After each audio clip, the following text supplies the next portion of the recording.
Are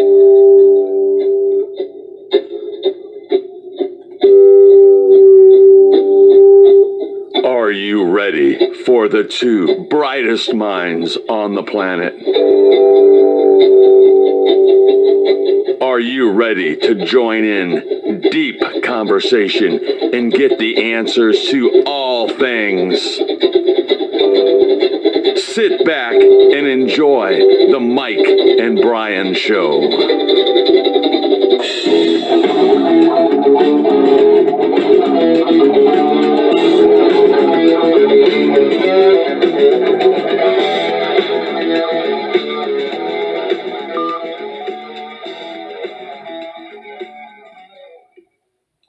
Good evening, good evening. We've got a show for you tonight. This show is going to take you right off the planet. Let me get Brain on the phone.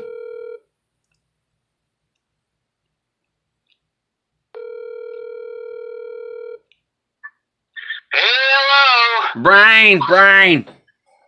Mikael? This is Mikael, Brain. What's going on, Mikael? Well, you know we got a good show tonight. Mike and Brian are going to take us right off the planet tonight.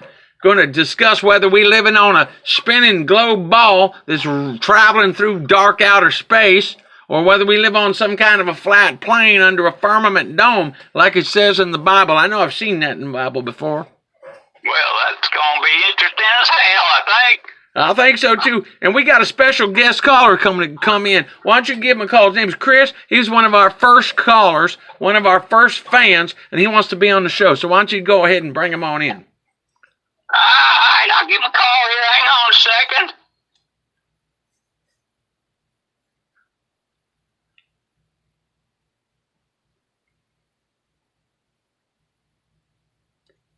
Get this special guest person in here to put his 2 cents in. He indicated he's got a real objective point of view on things, and he's educated. There's Chris on the line, I think. You got Chris? Chris, you there? Chris, you there? Yes, sir, I'm right here. Hey, Chris, welcome to our show. Hey, Brain. Hey, Chris. What's up, guys? Well, It's an honor to be invited to this. well, we appreciate it. I just told everybody before you came on that you was level-headed and that you're an intelligent person and that you were looking forward to coming on the show, and we do appreciate that. And that's why we want to have you on here. Because myself, if you heard my bio, you know I was very smart with multiple PhDs, and Brain, he knows a lot about a lot. And I'll tell you what, Mike... I love it. Mike and Brian are the 2 brightest minds on the planet, and we so much enjoy having them come on the show. So I'm going to get them on in here now, and they're going to be talking to you. All right, Chris? All right, thanks, Michael. No, it's Mikael. Mikael, Yeah, sorry. Mikael, and that's Brain. That's Brachian Brain. He's Brain. I'm Brain right here. I'm Brain. I'll try to get Brian over here. Go get Brian. I'm going to get Michael. Hey, Michael, come on over here. Hey, Mikael, thanks. I appreciate it. You're welcome. We're going to look forward to this show now. Yeah, it's going to be a good one. Hey, Chris, you there? Hey, Yes, right here. Hey, Chris, Brian. This is Brian. Hey, Chris. Good to talk to you, man. Good to meet you, man. I'm very pleased to be on the show. Hey, Brian, it's awesome. Awesome to have Chris on. You know, Chris is a good friend of mine, you know, and when he saw that Mikael and Brain were, you know, the executive producers of our new show, he wanted to get on it because he's very smart, he's educated, you know, and he's very much you tell us about yourself, Chris. I consider myself an open-minded type of guy, but I do need, you know, some kind of evidence regarding some of the claims that I've heard come across, but they are very interesting nonetheless. Yeah, now and go ahead, just for the sake of the show, say it just like you told me today. Pretty much. Well, remember, Mike, we were talking about flat Earth and the viruses, and I'm open to things because I do believe in conspiracies. I don't trust the government very much, especially in times nowadays. But I also need some kind of evidence. Right. So, basically in a nutshell, Chris pretty much thought I was, wacko, putting flat earth posts. But I told him, I said, the God's honest truth is every single person out there now who believes the earth is a flat created plane was in the exact same frame of mind 2, 3, 4 years ago. They thought it was absurd to say the earth was a flat created plane. Yeah. I know that was the same case with me 3 years ago. And like I told you earlier, Chris, I mean, these people aren't stupid. They're basically people that think. And I'm going to kind of give my perspective on what that means and how that works. But Brian, what do you have to say about it? Well, I mean, probably similar to Chris. I'm open to it. If you watch anything on it for Flat Earth, it makes sense. It sure makes sense, and so I'm definitely open to it. Can I tell you the thing I told Mike that kind of I felt was like a point, but I'm not a scientist, obviously. When you can take any telescope and you look up at the heavens and you see the moon, you can look at Mars. I don't know if we can see the other planets, but they seem spherical to the naked eye, and that's certainly not CGI. And then, Mike said that. Go ahead, Mike. Yeah, what I said was, well, actually, all the planets you've ever seen are photoshopped. They're photoshopped images. They're CGI. All the photos you see of planets. And then he said, well, no, I could see it through my telescope. I said, yeah, but when you look at it through your telescope, you don't really see much. You see a little blurry thing. You can't even really make out exactly what it is through a telescope. And then I said, so it could be just like the stars. And he said, yeah, the stars are built, like burning balls of gas billions of miles away. I said, no, they're not. He says, what do you mean, no, they're not? And I said, actually, all you got to do is go to YouTube or Google and type in star in a jar. And when you type in star in a jar, you discover that there is such a thing as sonoluminescence. Now, what's interesting... That was interesting.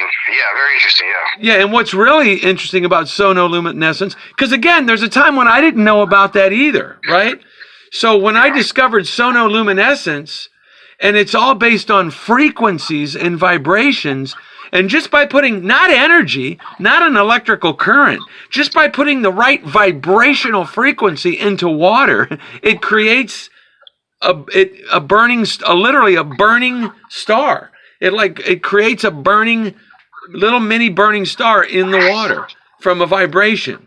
So, there's, a lot of etherical, you might say, kind of spiritual, etherical kinds of concepts that you could bring into the conversation about, God's voice and the voice of God, and God spoke and it was. So, comparing, vibrations to being the Spirit of God or the Word of God.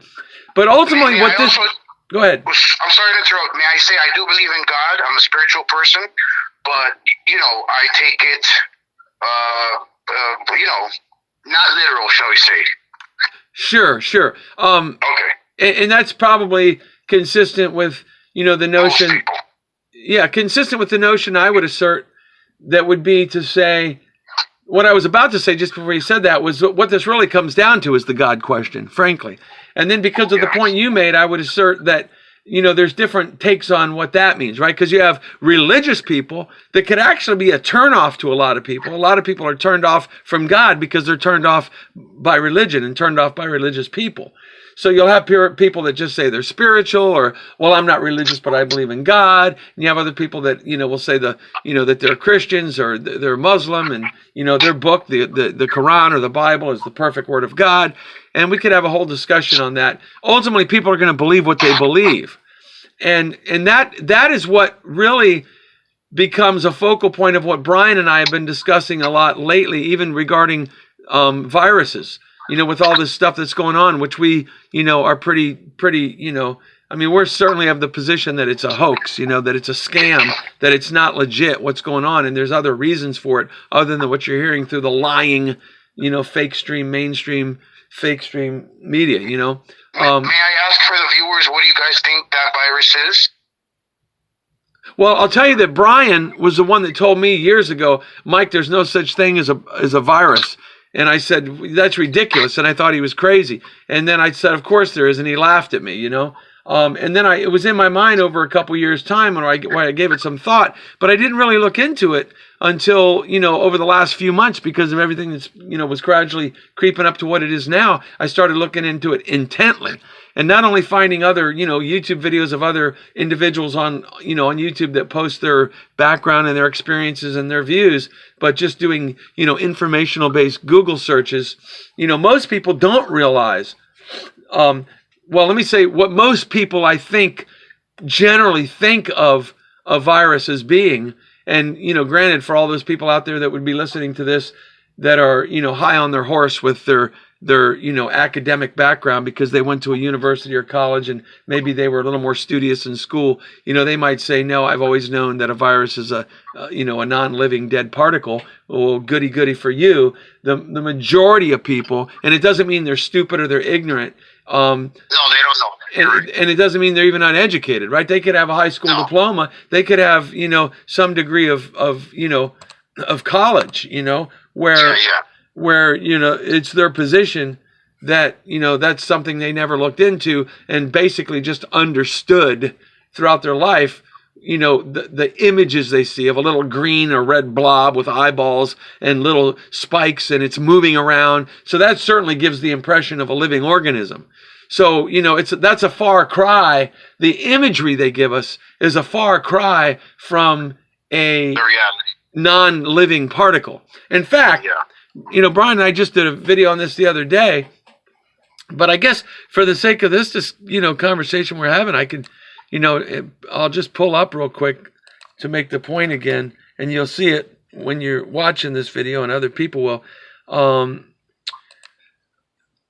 Well, Chris, what is your impression of viruses and what they can do? Just quickly, I guess. I have to concede that everything I'm going to say is basically what we've been taught through, basic science and stuff. So I don't want to pretend that I know something above what I hear other people or read other people that know more than me say. But I agree with the normal medical literature that it's a non-living pathogen. I don't know how else to explain it because I'm not a scientist. A non-living... It's smaller than a bacteria, and it's non-living, and it just has packets of DNA that infiltrate the cell and replicate inside the cell, and then that causes, a cascading event in humans and other animals.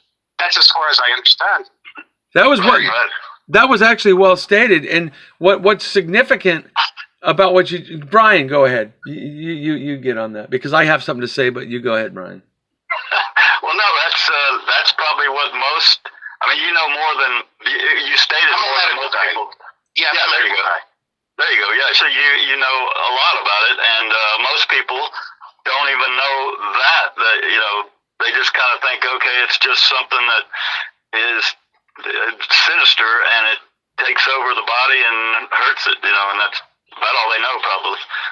It does do that, though, certainly. Now, having said that, so that when you watch the video later, there's this guy on YouTube, Professor Dave, and again, I'm keen on the reality that there's a lot of what I would call propaganda videos. There are some powers that be in this world, which is a whole nother, show that we're going to do about the powers that be in this world. But just in short, those that create the narratives in this world, certainly put out a lot of propaganda videos. Basically, they'll get some guy, looks like some, millennial, that, can relate to the young generation, and he's got his little beard and his haircut, and he'll get on progressive ass, yeah. Yeah, and so like here, I'm clicking on a video, and I'm not going to play the whole thing. Are you still using Google? But I have something to show you. Just based on that one point we said that it's Professor Dave, let's talk about virus. So here he is. Here, I mean, this looks like such a staged video, in a green screen room and everything. A real yuppie, Y2K, generational, youngster, in his early 20s or whatever. It's like they put these videos out. That's all part of their process, even to condition. The youth is their target. Okay, the youth is their target. Every dictator in history has said, "Give me your children, and I'll give you a nation." Right. So of course they're going to start with children and youth. and they're going to get them in the schools, and they're going to get them in the educational systems, and on Mike, YouTube. to what end? To what end? I ask, as a skeptical believer, shall we say? To what end? Right. To what end? What do you think they want to get? Well, we're going to get back to that point, but I'm just going to click on the part of the video where we just said that a virus, and this is the amazing thing. You're acknowledging, you're saying, like everybody would, that they understand a virus is a non-living particle. A non-living particle. There's no life in it. But now I'm just going to play this video, and it shows what I call Squidward, like on spider legs, walking across onto a cell, by injecting their genetic material, bending its body, lifting its legs, rearing its back up into the sky, and then injecting its RNA or DNA or its genetic material. It's RNA. It's RNA. You're right. Yeah, genetic material into the cell. So the point is, let me just keep playing that over and over. Okay, we're told a non-living particle, but look. Viruses reproduce by injecting their genetic material into it's almost comical. It's an insult to intelligence is what it is. Injecting their But why? Why don't you believe it? I don't understand where is the skepticism. By injecting their Because genetic it's material, first of all we know. First of all we know that something is counterintuitive doesn't mean it's not true. No. First of all, I mean, not only look. Here's the point. Not only is the video I'm showing right now on the screen obviously an animation. Yeah, which can take us, which that alone could take us down a whole nother path of, okay, where's the real footage? We'll go down there later. But obviously it's animation.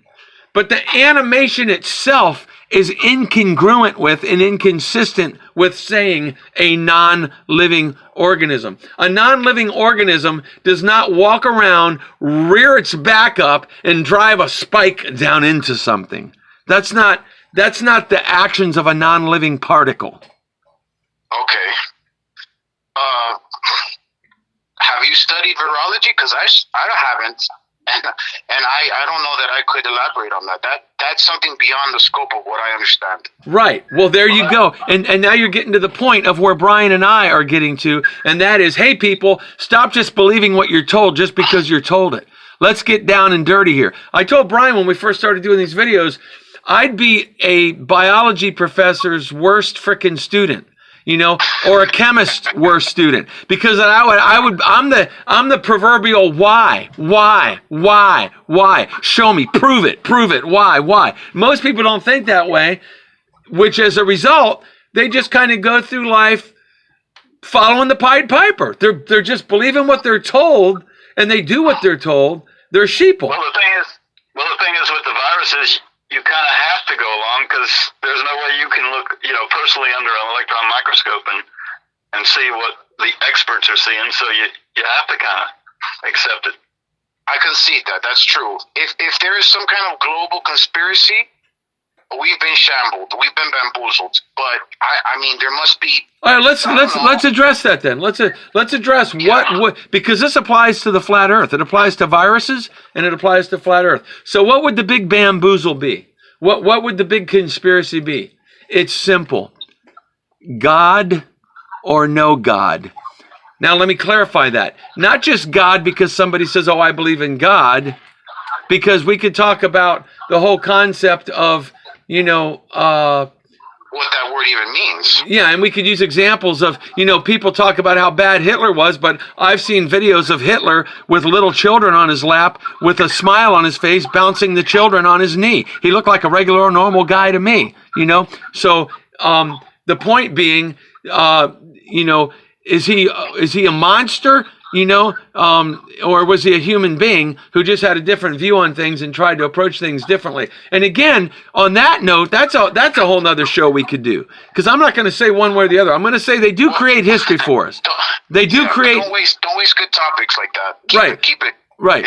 Because they do create history for us, and the bottom line is we don't know exactly who or what or when or where or why, what really happened 40, 50, 60 years ago, and we know that they shaped the narrative over the generations for the next youth and for the next youth and for the next youth to put into history what they want that's going to facilitate their end. So again, who is the there? Who is the there? Well, who is the they? Because let me ask you. You obviously know some stuff. What if there are no virus, are there no viruses in this reality? Well, hold on. Let me finish. We got to first answer the question, right? Of what's the big bamboozle about? And I said God or no God. In a nutshell, here's what it comes down to.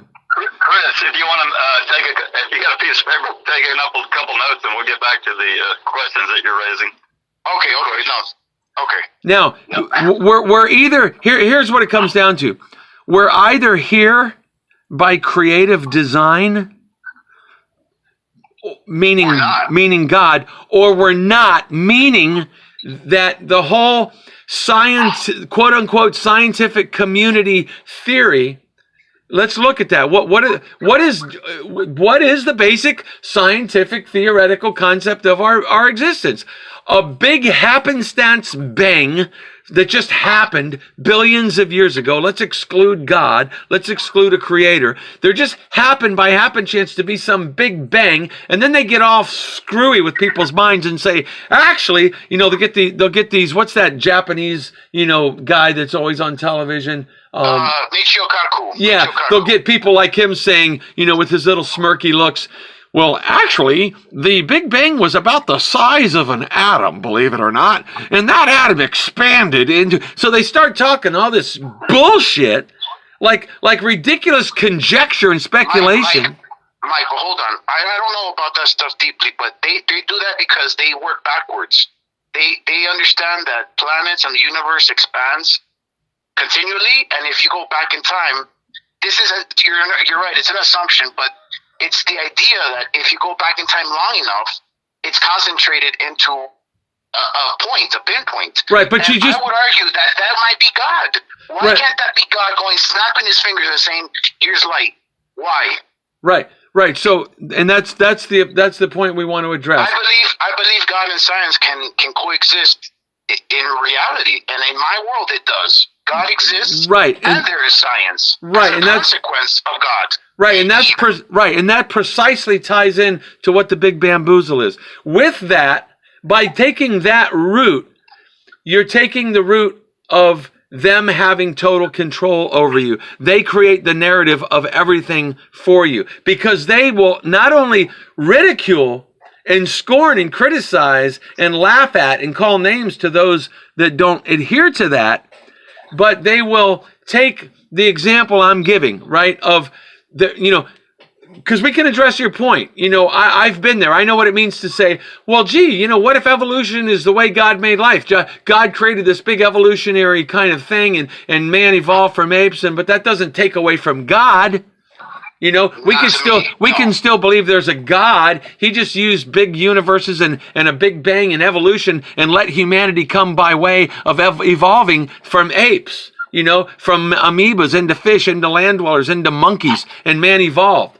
Bottom line is that therefore absolutely takes away 100%. There's no getting around it. There's no him-hawing, no arguing. Nothing can be said. No justification. It absolutely takes away from the idea, the notion that God literally directly created man. No, God created human beings. God, in fact, created all things. God created.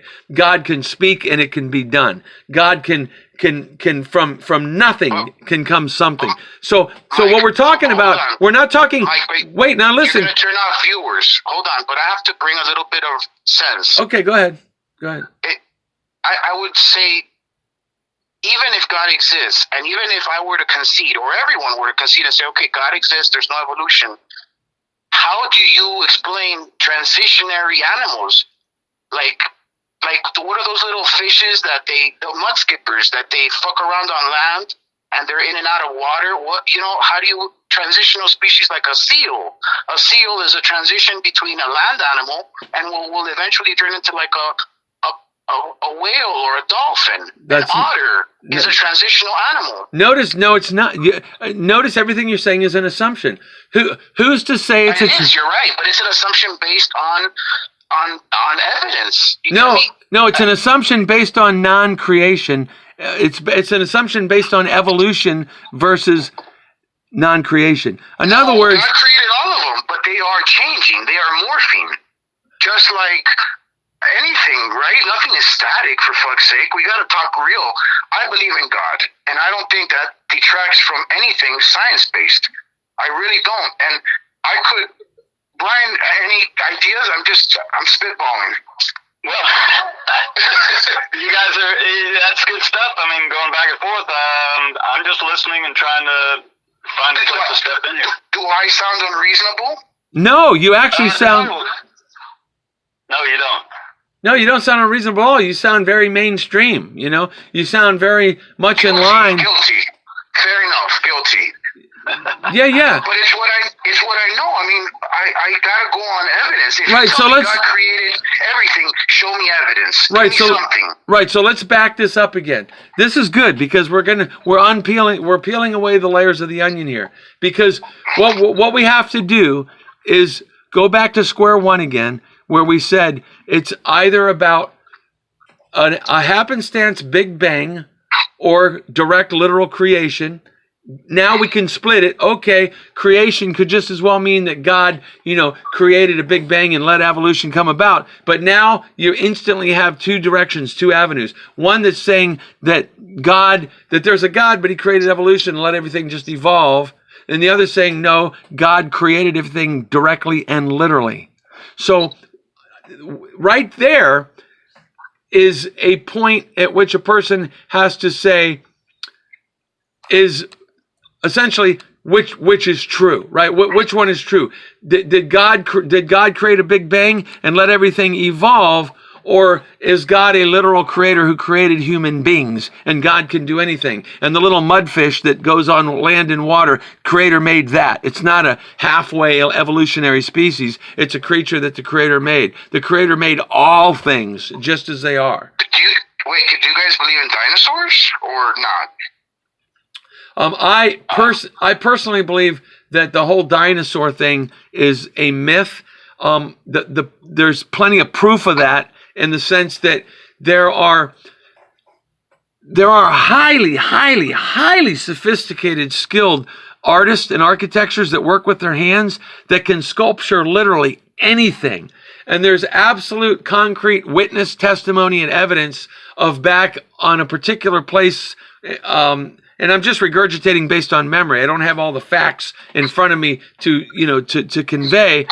But I'm telling you that I've seen the evidence and the witness testimony that of people that went to a lake where there was no footprints, and within a decade, when these people were going out there, they created claimed that they discovered footprints there. And a girl that said, I remember swimming in that same spot and there was no, footprints there ever. But now there's this muddy slab with what looks like dinosaur footprints. So that they were manufactured and put in there to create.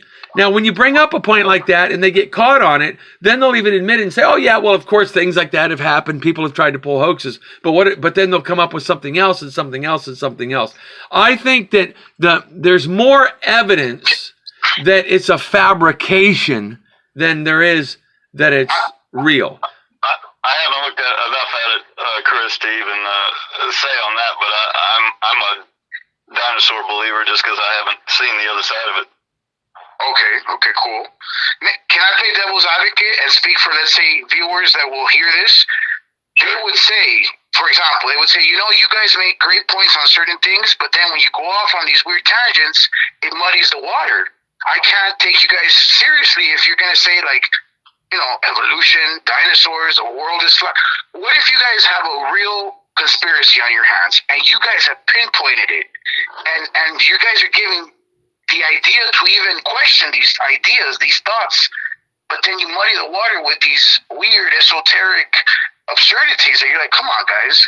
But this is where it goes the other way for the other side. The other side says that science, pseudoscience, it's fake science, and they're the ones muddying the water with notions of there being 380 trillion viruses in the human body. That's muddying the water, and that they're muddying the water. Is that what they say? That's what one doctor said, Dr. Shiva, that we've listened to lately. Wow, that's a lot. How Yeah. do they even count that? Thank you. We were asking the same thing. But even more than how to count that, there's two ways to look at it. How do they count that? Because one would be the basic thing, and hopefully we'll get through to Shiva, and we're going to ask him a lot of questions. One of which is going to be,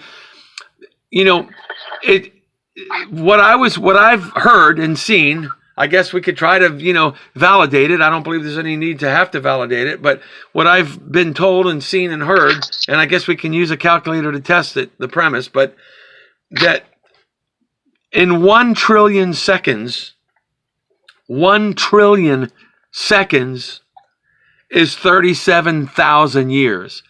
37,000 plus years.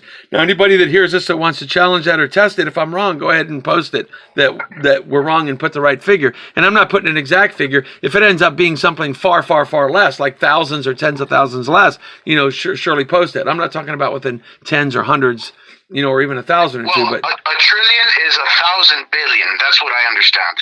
And a billion is 1,100 million, which is a shitload. Right. Almost a Google. Yeah. Right. So the point is, if there's 1,000, if 1 trillion seconds is 37,000 years, that means imagine counting the seconds for 37,000 years. Right. And that's 1 trillion. It's almost absurd. I get it. That's the point. It's almost absurd. So Fine. in other words, for them to count those viruses, if they counted 1 per second, 24 hours a day, it would take them 37,000 years to do it. That's a wonderful point, Mike. Yes. Well, you're a medical guy, Chris, and you're probably thinking, well, they extrapolate that from just looking at a couple viruses and say, okay, there's a couple there, so they just somehow extrapolate for the whole body or something. Right. I don't know. I have no clue. That's a lot of fucking viruses. I don't know that. Right. Yeah. But see, that's the thing too. They'd say, well, see, we can zoom down with our electron microscope, and which gets into the other part of how they see it. It's not about how do you see it because there's that many, but it's about, imagine being in outer space and looking at a rainforest. Can you see a tree? No, you just see a big green blur. So how do you zoom in on one virus of 380 trillion? Well, not only that, but how do you manipulate the virus to actually get it, in the right position or something to look at it? Do you have an electron scalpel or electron tweezers to be able to move them around? Right, you're right. That's a good point. Those are good points. Right. That's a big one. Think about this. Okay, but hold on. Let's go back to something like palpable. Do you guys believe there are absolutely no viruses? Because, for example, if I had AIDS, I bet none of you would let me fuck you raw. Well, even if you didn't have AIDS, I wouldn't let you do that. Okay, fair enough, but yeah. No, I don't believe that there are viruses as they claim. Mike has a little different take on it. Yeah, well, the different take I have is simply, again, Brian told me this. So what's happening? So I understand your position. What happens when supposed viruses invade an organism or something? Well, they don't. It's all the sickness, illness is from within. You can't catch anything from anybody. You can't catch a virus from anybody. You can't catch a cold or a flu from